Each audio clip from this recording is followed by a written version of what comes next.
Hoje eu vou te ensinar a fazer um pão sem glúten com batata doce, que fica com uma textura incrível, super macio, fofinho e delicioso.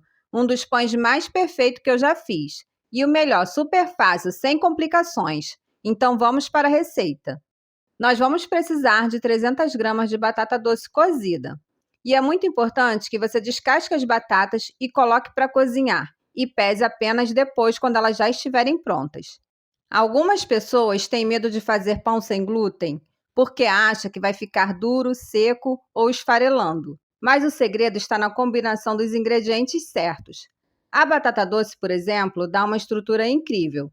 Ela segura a massa sem que a gente precise da farinha de trigo.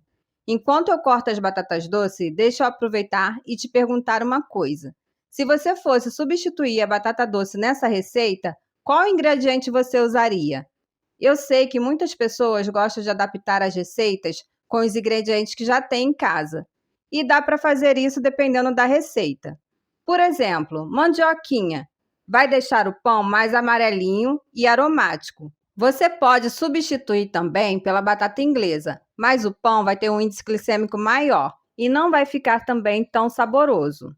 Você pode cortar as batatas da maneira que preferir. Pode ser em rodelas ou em cubinhos. O importante é que os pedaços fiquem praticamente iguais. Nós vamos cozinhar as batatas até que elas fiquem macias, porém com uma textura firme. Eu vou colocar no liquidificador a batata doce cozida e também 5 ovos. De preferência que sejam ovos orgânicos ou caipira. Vou acrescentar também 4 colheres de sopa de azeite, mas você pode usar o óleo da sua preferência, inclusive a manteiga ghee. Vai ficar maravilhoso. E para trazer mais sabor, eu vou adicionar 2 colheres de sopa de queijo parmesão ralado, mas esse ingrediente é totalmente opcional. Ele não vai mudar na textura do pão, ele apenas vai agregar mais sabor. E como o queijo ralado já tem um pouco de sal, eu vou acrescentar apenas meia colher de chá de sal. Se você não for usar o queijo, eu indico que você esteja usando 1 colher de chá de sal. Eu não sei se você já percebeu, mas alguns ovos que compramos no supermercado estão vindo com uma clara muito líquida, quase sem estrutura. E isso muda tudo em receita de pães e bolos, porque os ovos são responsáveis por dar firmeza e estabilidade nas receitas. Então, sempre que possível, use ovos caipira ou orgânicos. Essa pequena mudança faz toda a diferença, sem contar que eles são muito mais saudáveis. Depois de bater os ingredientes úmidos no liquidificador por cerca de 5 minutos, nós vamos ter um creme lindo. Esse creme é super nutritivo. E agora vamos unir ele ao mix de farinhas. Em uma vasilha nós vamos colocar 100 gramas de amido de milho. E também 4 colheres de sopa de leite em pó. Eu estou utilizando o leite em pó desnatado, mas você pode usar o leite em pó da sua preferência.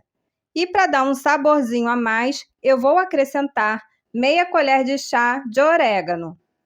E vale lembrar que você pode estar saborizando o seu pão com vários outros temperos, tipo salsinha e cebolinha, mix de ervas finas, alho em pó, cebola em pó, páprica defumada, páprica doce e até deixar a massa um pouco mais nutritiva, acrescentando 1 colher de sopa de chia.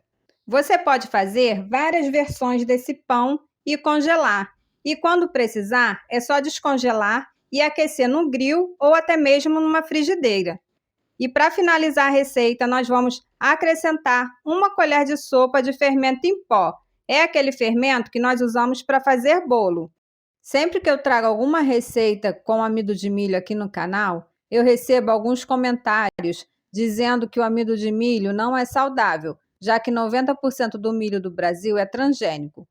Se você assistiu o vídeo até o final, eu vou te mostrar 2 opções de amido de milho que não são transgênicos para você usar com segurança nas suas receitas. Eu vou transferir a massa para uma forma de pão untada apenas com um fio de azeite, porque a minha forma ela é antiaderente, então eu não preciso enfarinhar. Mas se você estiver usando uma forma de alumínio, o ideal é você untar com um fio de azeite ou óleo e também polvilhar um pouco de farinha ou o próprio amido de milho. Vamos levar o pão para assar no forno pré-aquecido a 180 graus por cerca de 30 a 40 minutos.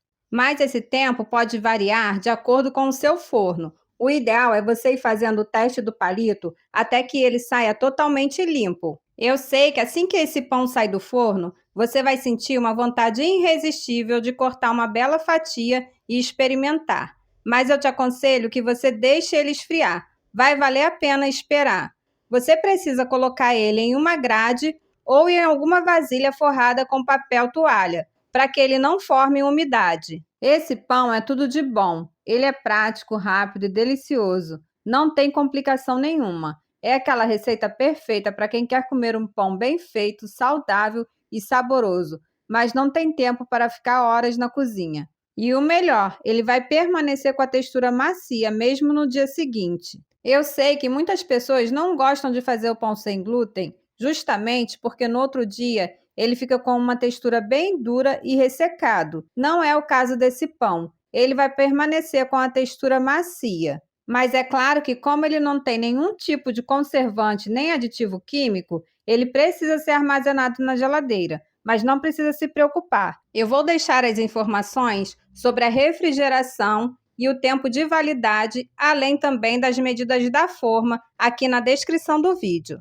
O cheiro desse pão toma conta da casa inteira. É maravilhoso. E repare essa cor douradinha, perfeito. É incrível pensar que uma receita tão simples fica com um resultado tão profissional. Com uma casquinha leve e o interior super macio. Dá até orgulho de tirar do forno. Depois que você fizer esse pão maravilhoso na sua casa, essa receita com certeza vai se tornar a sua preferida. E hoje eu vou experimentar esse pão maravilhoso com um pouco de creme de ricota, mas ele também fica perfeito com manteiga ghee, patê de ovos, creme de abacate, pasta de grão de bico, patê de atum e até mesmo com as versões doce, como geleia de frutas ou mel. E como eu prometi, eu vou te mostrar as duas empresas que eu costumo comprar o amido de milho aqui em casa. A primeira é a empresa Mano Velho e a segunda é a Ecobio. Essas empresas cultivam um milho não transgênico, então você pode comprar com segurança e usar nas suas receitas. Lembrando que eu não estou sendo patrocinada pelas empresas, eu estou apenas indicando porque é o que eu uso aqui na minha casa. E se você gostou do vídeo de hoje, não se esqueça de deixar o seu like e também se inscrever aqui no canal. E além do conteúdo de saúde e receitas naturais que eu trago aqui no canal, eu também atuo com a apometria quântica, uma técnica de harmonização energética que auxilia a liberar bloqueios e destravar áreas importantes da vida. Se você sentir que precisa de uma limpeza energética, entre no meu Instagram, canal Super Saudável, e agende a sua sessão. Lembre-se que nós precisamos cuidar da mente, do corpo e do espírito. Até o próximo vídeo. Tchau!